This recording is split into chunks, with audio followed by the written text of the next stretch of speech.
Praise the Lord. ஆண்டவர் இரட்சகருமாக இயேசு கிறிஸ்துவின் நாமத்தினாலே உங்களை வாழ்த்துகிறேன். சந்தோஷமா இருக்கிறீங்களா?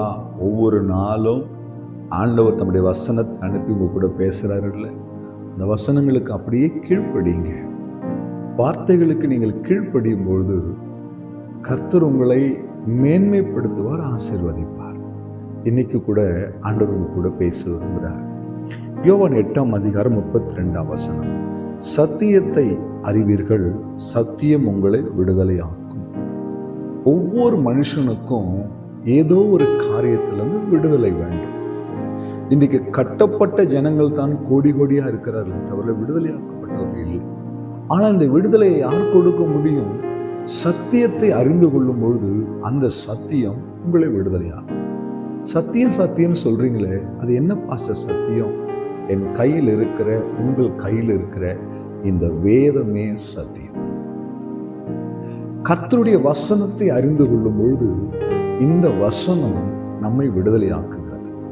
தாவீது சொல்லுகிறார், பைபிள்ல ஒரு பெரிய அதிகாரம், 175 வசனம் இருக்கிற ஒரு அதிகாரம், 119 சங்கீதம். ஏன் இவ்வளோ முக்கியத்துவம் கொடுத்து அந்த வேதத்தை குறித்து தாவீது எழுத வேண்டும்? அவர் எழுதுகிறார், உன்னுடைய வசனம் என் கால்களுக்கு தீபம், என் பாதைக்கு வெளிச்சம். கர்த்தருடைய வசனம் பேதைகளை ஞானியாக்கும். இந்த வசனம் மனிதர்களை உயிர்ப்பிக்கும். ஏன்னா இது ஜீவனுள்ள வார்த்தை, ஜீவனுள்ள தேவனால் பரிசுத்த ஆவியான மூலமாய் அருளப்பட்ட வார்த்தை. யோவான் 1 வாசிக்கிறோம், ஆதியிலே வார்த்தை இருந்தது, அந்த வார்த்தை தேவனாய் இருந்தது. அதே 9 வாசிக்கிறோம், அது மாம்சமும் இரத்தமுமாய் கிருபை இருந்தவராய் நமக்குள்ளே வாசம் பண்ணினார். இந்த சத்தியத்தை விசுவாசிக்கிற, சத்தியத்தை அறிந்து கொள்ளுகிற, புரிந்து கொள்ளுகிற, தியானிக்கிற, தெளிவடைகிற ஒவ்வொரு பிள்ளைகள் வாழ்க்கையிலும் கர்த்தர் விடுதலையை தருவார். இன்றைக்கு அநேக பாரம்பரிய கட்டிலே கட்டப்பட்டு கிடக்கிறீங்க, ரொம்ப வேதனையா இருக்குது. கிறிஸ்தவர்கள் தான், இயேசுவை அறிந்து கொண்டவர்கள் தான், ஆனா பாரம்பரிய கட்டில கட்டப்பட்டு கிடக்கிறீங்க. சடங்காச்சாரங்கள்ல, சம்பிரதாயங்கள்ல கட்டப்பட்டு கிடக்கிறீங்க. காரணம் என்னன்னா, சத்தியத்தை நீங்க இன்னும் அறிந்து கொள்ளவில்லை. இந்த சத்திய வசனங்கள் நீங்கள் வாசிக்கும் பொழுது கண்கள் திறக்கப்படும்.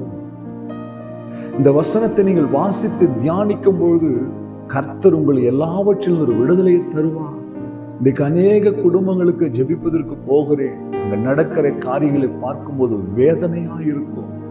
இன்னும் சத்தியத்தை அறிந்து கொள்ளாத ஜனங்கள், ஆனால் பரம்பரையாய், தலைமுறையாய் கிறிஸ்தவர்கள் என்று பெயர் உண்டு. என் அன்பு தேவ பிள்ளையே, கிறிஸ்தவர்களுக்கும் கிறிஸ்துவை உடையவர்களுக்கும் வித்தியாசம் உண்டு. கிறிஸ்துவை உடையவர்கள் கிறிஸ்துவை தரித்து கொண்டவர்கள். பவுல் எழுதுகிறார், இயேசு கிறிஸ்துவின் அச்சு அடையாளங்களை என் சரீரத்திலே தரித்திருக்கிறேன். என் அன்பு தேவ பிள்ளையே, இந்த சத்தியத்தை நீங்கள் அறிந்து கொள்ளும் போதுதான் விடுதலையாக்கப்படுவீங்க. ஒவ்வொரு போராட்டத்தின் மத்தியில் இருக்கிறோம், ஒரு தெளிவில்லை.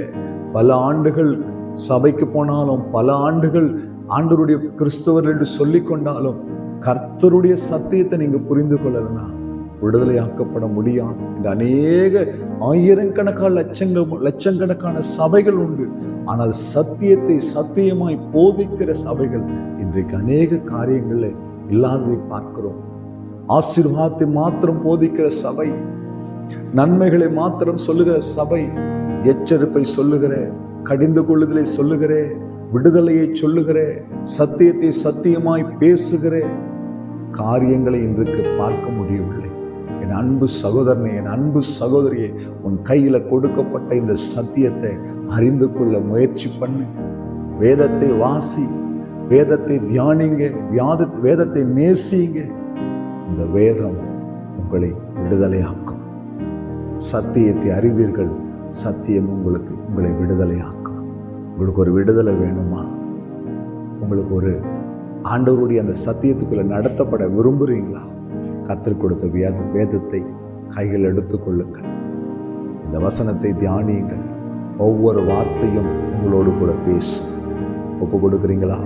கண்களை மூடுங்க. எங்களை நேசிக்கிற தகப்பனே, சத்தியத்தை அறிவீர்கள், சத்தியம் உங்களை விடுதலையாக்கும்னு சொன்னீங்களே அப்பா, இந்த வார்த்தைகளை வாசிக்கிற ஒவ்வொரு பிள்ளைகளோடு கூட இன்றைக்கு இப்பொழுது நீர் பேசுவீராக, விடுவிப்பீராக. இந்த சத்தியத்திலே நடத்தும்படியாய் ஜெபிக்கிறேன்.